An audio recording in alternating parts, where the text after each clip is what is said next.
The Redmi 13C isn't even up to a year yet, and we already have the Redmi 14C. But the Redmi 13C was and is actually a very good device from Redmi, and it actually made its elder brother, the Redmi 13, seems like a bad deal.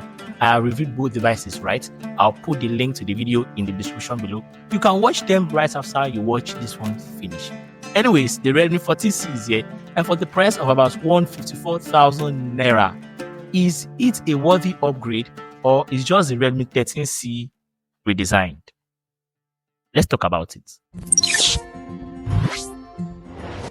As I have said in the Redmi 13C review, Xiaomi is known for providing decent accessories in the box, and they did not hold back with the Redmi 14C. In fact, they added a transparent case. Moving on, we have the phone itself, a USB-C cable, a 33-watt charger, and a transparent case as I've mentioned earlier with the user manual. The design on the Redmi 14C actually looks familiar.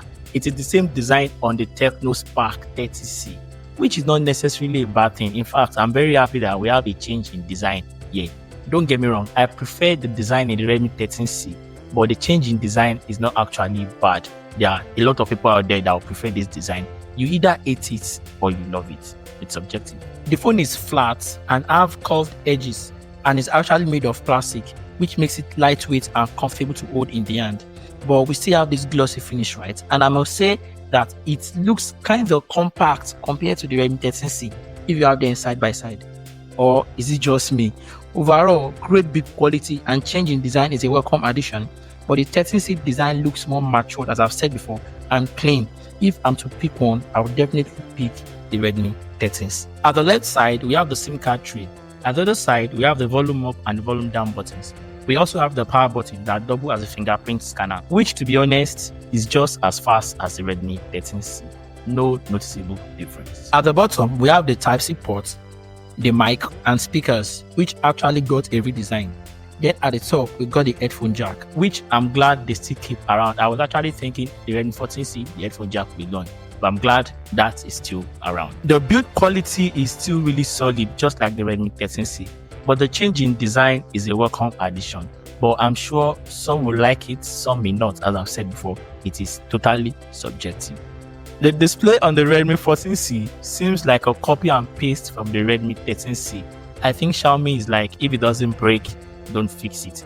But I would have preferred a 1080p panel and the hole punch cutout, just to give this device this premium look. We still have the same 720p LCD display that supports 120Hz refresh rate, which is an upgrade from the 90 on the 13C. And that is exactly where I have problems with budget devices.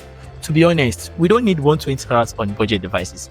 Just give us 90Hz and give us the 1080p panel. I think 90% of people will prefer a sharper display to a smoother display, especially people that just want to use this device, like people that just want something that works. That's what I think. Actually, let me know your own thoughts about this in the comment section below. Viewing experience and content consumption is exactly what you get on the Redmi 13C. Vibrant and nice colors with enough contrast to get the job done.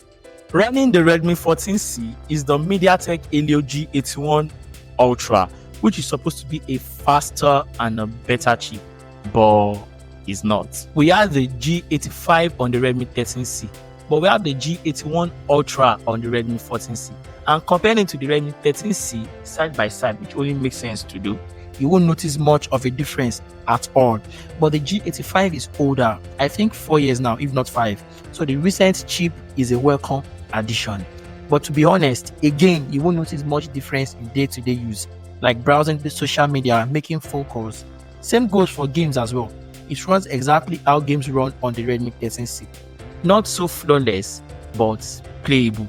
Just reduce your expectations. So for me, is this an upgrade?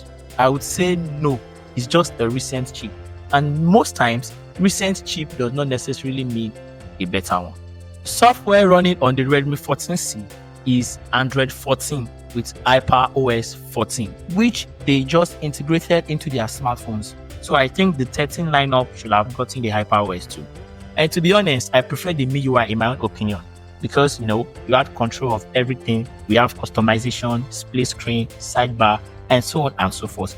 The HyperOS on the Redmi 14C Sadly, we got none of that. Additionally, it is not clean either. We have bloatwares and a lot of advertisements that you need to really try hard to get rid of to give your device this clean look you might be looking for. And for software updates, after doing some research, I found out that we might be receiving 3 years of Android major OS upgrade and 4 years of security patches, which is actually good if they can actually pull that off. In the battery department, we have a tiny improvement. From 5,000 mAh battery on the Redmi 14C, we have 5,160 mAh battery. Just a tiny improvement, and in my opinion, it will last you the entire day under a single charge, just like the 5,000 on the 13C. So I feel because it's 120 Hz this time around, they decided to go beyond the 5,000 mAh battery. It's a type of phone you just charge and forget about charging again till you're back home in the evening. Pretty solid battery life.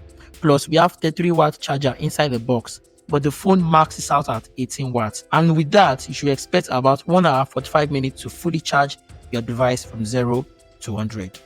Cameras on the Redmi 14C got a tiny improvement, but it won't still blow your mind. We have the big camera bump, but not better picture quality compared to the Redmi 13C.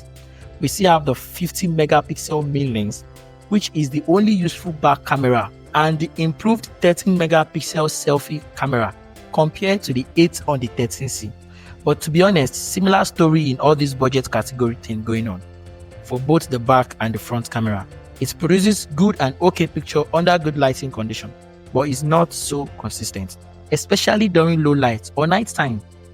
For videos, it shoots at 1080p 30 frames per second max, just as the 13C. From the beginning of this video, you will notice that I've been comparing the 14C to the 13C, which actually we got tiny improvements, which I will say they are not significant.